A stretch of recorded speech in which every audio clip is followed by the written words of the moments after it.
number one way that you can kill them are two things: smoke bombs and dry ice. And when you do this, I'm going to show you the smoke bombs first. This is what it looks like. There are different variations. I prefer the Giant Destroyer because I'm a brand snob. I don't know. I like the graphics. Yes? The smoke bomb, is it like a type of gas that the rats hate, or? It is. So it looks like a stick of dynamite, right? If you've ever seen the old Bugs Bunny commercials or cartoons, it looks just like a stick of dynamite. It produces a ball of flame at the end. And when it goes off, it is the same sort of chemical combination as most of your smoke bombs that you get around the 4th of July, except that it doesn't have the fun party colors. You can use the fun party colors if you want. That's a lot of fun. Yes? What if we just throw a firecracker down? It's not going to do the same thing. So take a look at this. If you throw a firecracker down, where's it going to go? It's gonna stop. It's going to stop right there. And it's going to pop. And your rat is safe down here, and guess what? It's got an entrance and exit that it uses all the time, and it's got 2 escape holes that it can run out of.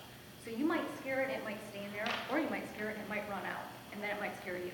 Because I don't know about the rest of you guys, but when a rat pops out, even though at this point, this year alone, I am closing in on 2,000 rats that I've killed. Not in my backyard, but all over the place. If I had to tally up all the rats that I've killed over the past 6 years, it would be closing in on 10,000, because I go to other people's homes. I go into downtowns. We had a business in downtown that had been long vacant, and that business had rat burrows all along the front of it. And they had plenty of poison bait boxes, and it didn't do anything because in our downtown area they have dumpsters. And those dumpsters have food. And unfortunately, most of our dumpsters, and this is something you might want to look into for municipal code, most dumpsters have a sort of, I want to call it a pipe down at the bottom where liquid can come out. So if you get rainwater coming in, it can drain out. I have yet to see a dumpster company supply one of those that has a plug in it.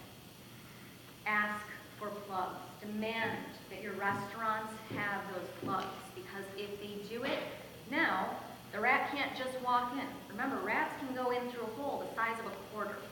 These holes in those dumpsters are significantly bigger than a quarter. So they can walk right in, eat their food, walk right back out, and usually go to a burrow somewhere close by. They want to have good proximity. But if you find that burrow, use this. Easy way to do it. You're going to wet the soil. So I don't know about everybody here. I have terrible sandy soil in my backyard. If you have highly permeable soil, you need to wet that soil. Set out a sprinkler for a little while.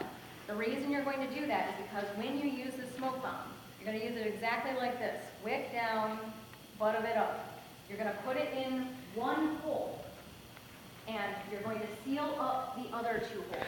So for every 3 holes, you use one of these. Seal up the other 2, put it in there, with it lit, and the wick down. When a plume of smoke comes out, you throw dirt on it, and what happens to the rat? It's sleeping in the middle of the day. It's like a house fire. The rat is breathing in that smoke, and it doesn't get out.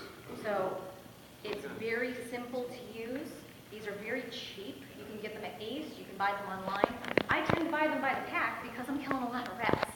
So you can get them on Amazon, and I get a pack of usually about 12. So I usually get a couple cases of them, and then I go around and kill them all in the burrows, and I'm done with it. This is the Giant Destroyer, but you can look for any sort of gopher killer. If you look for a gopher killer, basically the same sort of thing. There's burrows in my garden area. I seen 4 yesterday. Yep. And everybody has them. It's not just you. Everybody has them, and we have to stay vigilant. Just go into it thinking of it as house maintenance. This is just something that happens to your house. You just got to clean it up. It's not a big deal. So one note on this, so that nobody burns their house down. Don't use it near something flammable. If you have a tree stump, don't use it near your tree stump. I don't want to see your tree stump catch fire. Don't use it near your wood porch. Don't use it in areas where it can get into your crawl space and stink up your house. They stink just like fireworks do, that big sulfurous smell. So don't use it in those spots. Instead, I'm going to tell you about my favorite method, and I'm going to tell you why it's my favorite. I connected, because again, I went deep down the rabbit hole with this, or rat hole. I connected with Dr. Robert Corrigan, who is the leading international rodentologist, who has designed the programs for New York City, Boston, Chicago, Philadelphia, and Washington, D.C. The reason I connected with him is because I wanted to know what worked in those cities. And what works is dry ice. He saw a 90% reduction in rats in treated areas. In New York? Yes, in Oh, that's not treated true. areas. That's not even true. In treated areas. So they didn't treat the entire city, but in treated areas Oh, no. such as Central Park and in some of the You just gonna universities. tell that story here. Keep talking. I'm going to keep on talking. Yeah, because that's not true. With the dry ice, what happens I'm telling you. is you put dry ice in all of those holes. So both the entrance and exit and the escape holes. Put the dry ice 2 pounds per hole. When you do that, again, first thing in the morning, during daylight hours, while the rats are sleeping, when you do that, what happens to dry ice? It turns into CO2. So you put that there, that CO2 is heavier than air, it's going to drift down. It drifts down into the burrow hole, the rats breathe it in, they don't have enough oxygen to live, and they die. And it's that simple. It doesn't burn your house down, it doesn't produce noxious smoke if anybody has asthma or anything like that.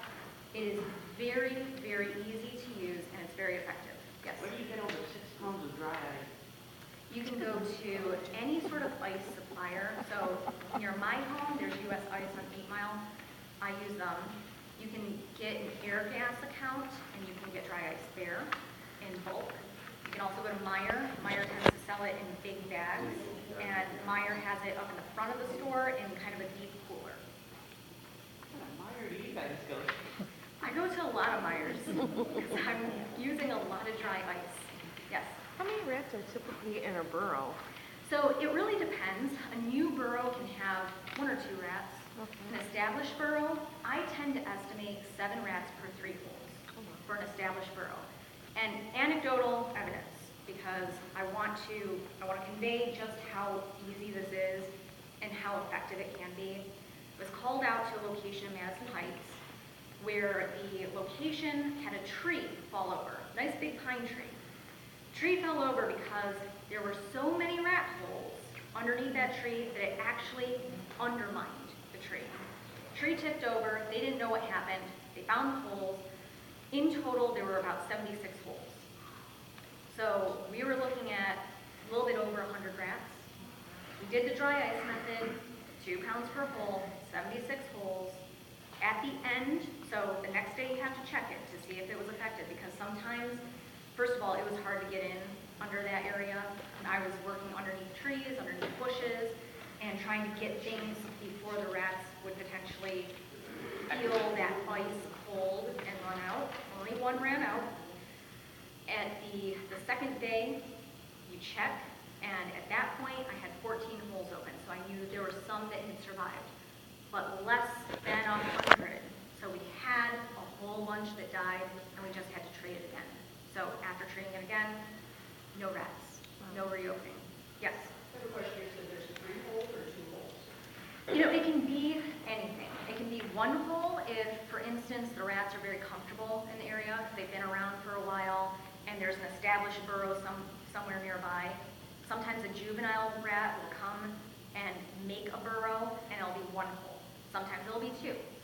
But the classic rat burrow pattern is kind of like a bowling ball, where you've got 1 hole and then 2 escape holes, How far away are the holes from each other? about arm's length. So So, you're not looking at your yard from the entrance and your yard to the, right, not that far, but look in your yard and see if you have a hole along the fence line, and if you have a privacy fence. If you see a hole on your fence line, there are probably other holes in the neighbor's yard. Does that make sense? They always hit the fence line? Is Not that typical? always. It depends on where they want to be. So again, it's a lot of where's the rat's comfort level. Are they walking along the fence line? Is that the comfort level? Is there a food source nearby? Do they have the option of a deck? Do they have the option of going underneath your garage? So all of those things, look around any edge that you can find, and look for wear marks in your grass. And the first snow of the year is a celebration in my house because I go out at night and I see if there are hot marks that have a little tail drag down the middle. And if I find that, I know where I can put my rat traps because I know where they're walking. Look. Yes. Yes, my name is Valerie, and I'm with the Down River City Hall Watch, and I'm trying to find out, what is your name again? My name is Laura Mikulski. And you are with what company? I am not with a company. I'm with a grassroots organization called Ferndale Rat Patrol. We provide education and outreach to eliminate rats within neighborhoods. And you're 901c3, 501c3 as well? Nope. You had an email or website to get the... Right, so if you're on Facebook, we are a Facebook group, and all you have to do is search for Ferndale Rat Patrol. And if you search for Laura Mikulski, you'll find me too. Please ignore my horrible profile picture. It's a Halloween picture, so. Okay, one other question. Yes. Were the residents of the Glen Heritage Apartments invited to this event? I'm not sure. What was it? The Heritage Apartments? Yeah. I'm sorry. Were the residents of at the last City Hall meeting, we talked about the residents of the Glen Heritage Apartments? Yes, ma'am. Were they invited to this event? Most everybody that was invited to this is not a council meeting. This is done on my behalf. Right. And what we did was, most of this, it was all done on Facebook. I'm gonna say, yeah, it's all on Facebook. It's all on Facebook. I shared the message even. Yeah, a lot of people on Facebook got it. Nobody invited They were- anybody individually. There was no I individual shared it on my invitation. page, I shared it As everywhere. I recall at the last meeting, I spoke at that meeting, and you indicated that that particular apartment complex was one in which there were tremendous problems. I think the issue was brought up by the mayor. Yes, it There- was. Yes, and there was, he even made the statement, there are serious problems there. Now, as far as my knowledge of that, remember, I don't get all that information. All I know is what he explained to you, Yes. basically explained to the council at that time. Because remember, we're not always involved in the administration portion of what goes on. I do know that even from my past, even before it was called that, it was called Pickwick Apartments, there's always been problems in there. And as far as anything goes, that would be the management. Even though the city tries to get in and do ordinance, it's just like we've been saying, and we talked earlier. I think we talked about it before you got here. A lot of problems is dealing with the owners of the property. There's where a lot of problems occur. It's not that we don't want to go in and fix it. It's what authority and what happens with the attorneys and stuff that allow us to get in and try to fix things. They've had problems in there, I know, but unfortunately, you know, for the people that live there, and it's a shame because they should get the same care. Just because they live in the apartments doesn't mean anything. They should be able to go in there, our ordinance people should go in there, and if they got a problem, the people that own that complex should be made responsible to fix that problem. And I'm a firm believer in that. But unfortunately, when you're certain individuals, they can tie you up in court, they can make you do things, and I'm sure you're aware of how it's done. And I think it starts with the people there. That's why we are talking about trying to fix this, so that maybe I can't go in there and do it, but nothing says a bunch of citizens can't get together and go fix their problem. Okay, as I raised the issue before, it could also be linked to both racial as well as income levels. And it appears as though that's a low-income area. You know, I never looked at it that way, because I grew up in apartment complexes in Detroit and everywhere else. Well, I babysat that Okay, complex.